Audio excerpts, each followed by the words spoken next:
Usoda smučišča Kanin še vedno ni jasna. Možno je vse, tudi stečaj družbe ATC Kanin.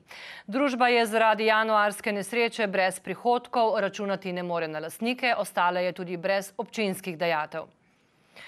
Kljub temu pa sta se v Bovcu zgodila dva pomembna premika. Na pomoč prihaja novo ustanovljena zadruga, občina pa namerava projekt prenove smučišč na Kaninu prijaviti na evropski razpis. V družbi ATC Kanin Bovec ni denarja ne za plače, ne za rezervne dele za popravilo poškodovane krožno-kabinske žičnice. Potrebovali pa bi vsaj 80 tisoč evrov.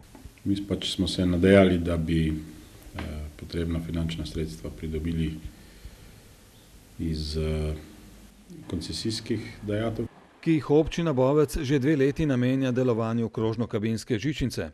Teh letos ne bo. Letos poleti bodo Gamsi in Kozorogi na Kaninu imeli mir, saj turistov in pohodnikov, vsaj tistih, ki na goro prihajajo z žičnico, ne bo. Kajti dobavni rok nekaterih elementov so bistveno daljši, tudi 12 tednov.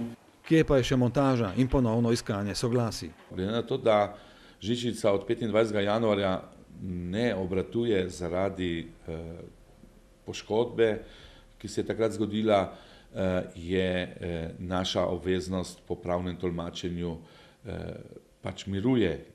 Če ne občina, pa na pomoč prihajajo turistični ponudniki. Ti so sedaj ustanovili Bovško razvojno zadrugo. Zdaj pripravljamo ponudbo za lastnike Kanina z vlaganjem lokalnega gospodarstva, da bi zagotovili obratovanje Kanina v letni sezoni. Tudi občina Bovec pravzaprav ni dvignila roke od Kanina, saj namerava do konca junija na evropske razpise prijaviti andorski masterplan novega smučišča Kanin. Od tega bo odvisno marsikaj.